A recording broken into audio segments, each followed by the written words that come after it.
My name is Miriam Caldwell. At 70, I thought I knew the contours of love, modest, durable, patient.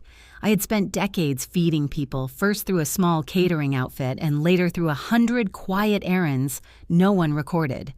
I preferred it that way, or told myself I did.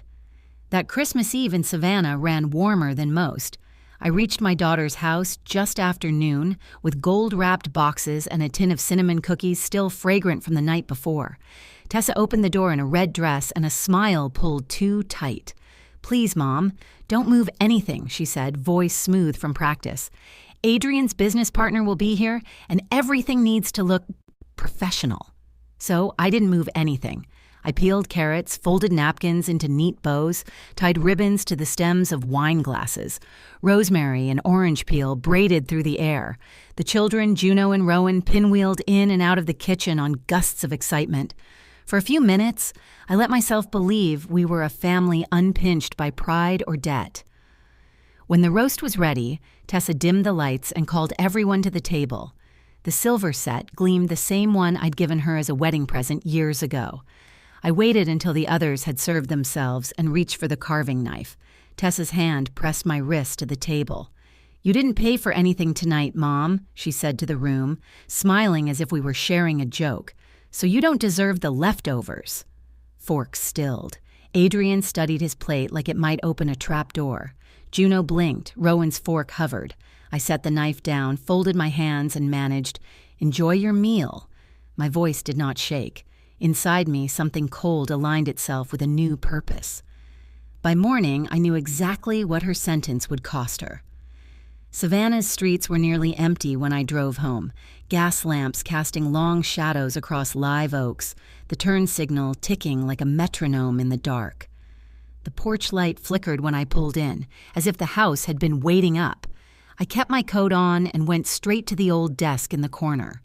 My leather ledger waited there, started when I opened my business 40 years earlier, kept ever since as a book of accounts that had become a ledger of memory. I opened to the center where the ink told a different family history. Tuition paid, a small business loan covered and forgiven, insurance premiums handled, emergency balances wiped, temporary transfers extended year after year. 8 winters back when Tessa's first husband died, she had called me at midnight about bills and payroll and the company she claimed she couldn't steer alone. I arrived with soup and a plan, became the silent partner who let her keep the spotlight while I kept the lights on. "Mom, you saved me," she'd said once. "I'll never forget." She did forget, or decided remembering was inconvenient. A train horn moaned somewhere beyond the marsh. I pressed my palm to the ledger until the leather warmed. "I paid for her life," I told the quiet room, "and now I'll stop." In the bathroom mirror, the vanity light carved out every line in my face. 70 years of labor, delay, forgiveness. "You've had enough," I told the reflection. The words felt foreign and exactly right. I scrolled my phone to the names I reserved for earthquakes and fires. "Victor Ames," I said to the screen and pressed call. He answered on the second ring, voice foggy with sleep. "Miriam, it's nearly midnight." "I'm fine," I said. "I want to revoke every co-signature I've made on Tessa's accounts.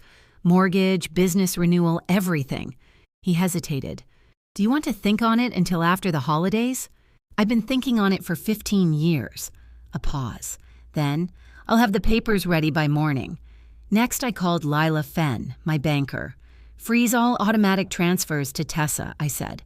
"The monthly deposits, insurance, any line of credit tied to me." Lila's pen scratched faintly. "Suspension or termination?" "Termination, effective tomorrow," she exhaled softly. "You've helped her a long time, Miriam. May I ask?" "She believes the help is owed," I said, watching my jaw settle in the glass. "It isn't." By 9 the next morning, Christmas Day, I sat across from Lila in the nearly empty downtown branch. A lamp glowed on her desk. "Here's the transfer termination, the beneficiary removal, and the rental authorization cancellation," she said, eyes kind, voice careful. I signed. The pen made a small, decisive whisper. "It's done," she said. "Merry Christmas." I walked to a small cafe and took a window seat. No performance, no noise, no generosity disguised as obligation. I ate toast. I let coffee cool in my hands. It was enough. On December 26th, while I trimmed the rosemary outside my kitchen window, my phone rang. "Mom," Tessa gasped, "my card was declined. The bank says a freeze. Could you call your banker?" "I'm sure you and Adrian can manage," I said evenly. "This isn't funny. Rent is due." I did. Not remind her she hadn't paid that rent in 8 years. "You're resourceful when you need to be," I said, and ended the call. Somewhere in their living room, panic would pace, and pride would try to reorganize the truth. The bills would speak louder than I ever had. 2 days later came the sharp knock of crisis. Tessa stood on my stoop clutching a folder. Papers spilled onto the table when she stepped inside. Bank notices, canceled authorizations, insurance terminations. "They said the orders came from you," she said, breath ragged. "Tell me it's a mistake." "It isn't." I set the ledger between us and opened it to the pages that had long outnumbered my recipes. "Read." She did. I watched the color drain and her shoulders drop as if the numbers themselves had weight. "All this time," she whispered. "It was you." "It was," I said. "You mistook gifts for guarantees. You took kindness as a line item." "I thought," she began. "I know what you thought, that I was a duty to manage, but I underwrote your independence." She folded into a chair and wept the unvarnished way people do when their story breaks open. I let the grief settle and did not reach for it. 3 weeks later, the letter arrived with a seal on cheap paper. Eviction. Lila called to make sure I understood the process. 30 days. When Tessa came by, she wore an oversized sweater and jeans, the performance stripped away. "Adrian's gone," she said quietly. "He says he can't live with the lies." She stared at her hands. "I didn't lie," she added, then winced. "I just didn't ask." "And now you will," I said. "That's how it becomes real." She found a sublet near the river, 1 bedroom, easy to clean. She took a night shift job at a bakery on River Street, scrubbing pans and floors. The children stayed with Adrian's parents until things steadied. I volunteered more at the women's shelter and learned, as if for the first time, that survival begins not with pity, but with boundaries. Perhaps Tessa was beginning the same lesson. Spring softened the city with magnolia. Tessa called one morning while I was pruning roses. "I kept the bakery job," she said, voice steadier. "They gave me a small raise. I put down a deposit on a studio. It's mine." Pride threaded her words thin, genuine. "Could I stop by?" "After lunch," I said. She arrived in her uniform and set a small brown envelope on the porch table. $20, she said. "My first repayment. I know it's nothing next to what you don't owe me money," I said. "I do," she said, eyes unflinching. "Not for the bills, for the way I spoke to you, for thinking I was above needing you." She waited for me to soften. I didn't. I pushed the envelope back. "Use it on something that reminds you what you can do now." Tears gathered but did not fall. She nodded. We drank tea and watched the yard bloom. "The roses smell like childhood," she murmured.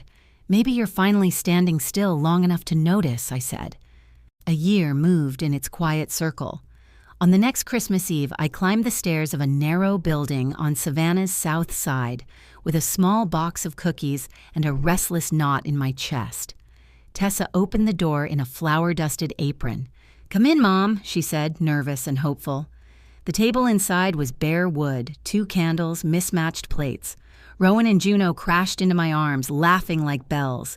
Tessa brought out a modest roast chicken and a bowl of potatoes.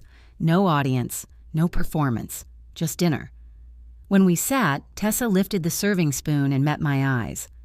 "I'd like you to take the first plate," she said. My hands were steady as I served myself. The silence filled up with something like repair. A small brass lamp glowed on the sill, its base engraved, "Built by respect, kept by choice." "A woman at the market makes them," Tessa said. "I saved up. I wanted a reminder of where this started." I touched the warm metal and felt the year settle around us, earnest, newly made. After we ate, the children cleared the table. Tessa poured tea. No apologies, no grand gestures, just a steady light catching in her eyes. For the first time in a long time, I sat at a table held together by honesty rather than obligation. Outside, the city glimmered. Inside, we did not hug when I left. We didn't need to. Her footsteps down the hall were even and sure, no longer the shuffle of someone carried, but the stride of someone who had learned, finally, to stand.